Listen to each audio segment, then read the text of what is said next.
റസൂൽ അങ്ങനെ അള്ളാന്റെ ഹബീബ് ത്വഹ സല്ലല്ലാഹു അലൈഹി വസല്ലം തങ്ങൾ സഹാബത്തിനെ കണ്ട് കാര്യം ധരിപ്പിക്കാമെന്ന് വിചാരിച്ച് മദീന പട്ടണത്തിലൂടെ നടന്നു പോകുമ്പോഴത് മഹാനായ സയ്യിദ് റളിയല്ലാഹു തആലാന്റെ വീടിൻ്റെ മുമ്പിലെത്തുകയും അങ്ങനെ മഹാനായ സയ്യിദ് റളിയല്ലാഹു തആലാനെ വിളിച്ചുകൊണ്ട് കാര്യം രഹസ്യമായി കൊണ്ട് പറയുകയുമാണ്. ഇങ്ങനെ അബൂ സുഫിയാനും സംഘവും 3000-ഓളം വരുന്ന പടയാളികളും ഉഹദിലേക്ക് തിരിച്ച വിവരം അബ്ബാസ് റളിയല്ലാഹു തആലാനു എനിക്ക് അറിയിച്ചിരിക്കുന്നു എന്നുള്ള കാര്യം സയ്യിദ് റളിയല്ലാഹു തആലാനോട് രഹസ്യമായി പറഞ്ഞു എന്ന് മാത്രമല്ല, ഈ വിവരം മഹാനായ സയ്യിദ് റളിയല്ലാഹു തആലാന്റെ ഭാര്യ അങ്ങ് അകലെ നിന്ന് അതാ വീടിൻ്റെ അപ്പുറത്ത് നിന്ന് കേൾക്കുകയായിരുന്നു.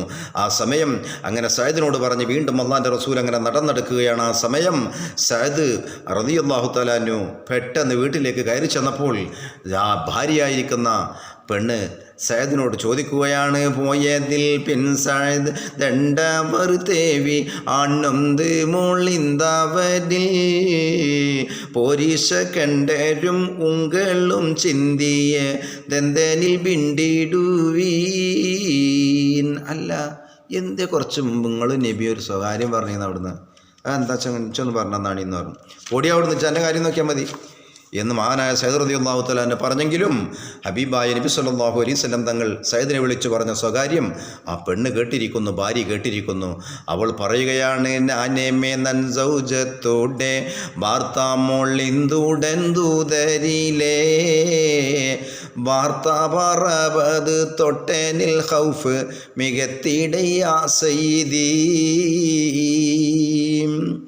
അപ്പോൾ പെണ്ണ് പറയണം, നിങ്ങളെ എന്നോട് പറഞ്ഞിട്ടില്ലെങ്കിലും വേണ്ടില്ല, അള്ളാൻ്റെ റസൂലും നിങ്ങളും പറഞ്ഞ സംഭാഷണം ഞാൻ കേട്ടിക്കണു. അപ്പം 3000-ഓളം സൈന്യവുമായി അബൂ സുഫിയാനും സംഘവും വരുന്നുണ്ടെന്നല്ലേ നിങ്ങൾ സ്വകാര്യം പറഞ്ഞു ചോദിച്ചു. ഇതിങ്ങോട്ട് കേട്ടേക്ക് മഹാനായ സയ്യിദ് റളിയല്ലാഹു തആല അൻഹു ആകെ പേടിയായി. കാരണം പെണ്ണിൻ്റെ ചുവട്ടിലെത്തിയാൽ പിന്നെ എന്താ ഉണ്ടാകും ഒരു കാര്യം, അത് ഭൂലോകം മൊത്തം പടരും. അപ്പോൾ ഉടനെ തന്നെ അള്ളാൻ്റെ റസൂൽ വിചാരിച്ചു സയ്യിദ് പറഞ്ഞു വരുത്തിയതാണെന്നാ. വേഗം അവളുടെ കയ്യും പിടിച്ച് ഇലാ ഹദറത്ത് റസൂലില്ല പോരടീന്നും പറഞ്ഞിട്ട് ഓളെ കയ്യും പിടിച്ച് അള്ളാൻ്റെ റസൂലിൻ്റെ ഹദറത്തിലേക്ക് സയ്യിദിൻ്റെ ഭാര്യയുമായി സയ്യിദ് വരികയാണ്. ഈ സമയം എന്ത് സംഭവിക്കുമെന്നറിയണ്ടേ? അടുത്ത ഈരടികളിലൂടെ മഹാകവി മോയിൻകുട്ടി വൈദ്യർ വിവരിക്കുന്നു. അത് നിങ്ങൾക്കിങ്ങനെ കേൾക്കാം, അങ്ങനെ കേൾക്കാം.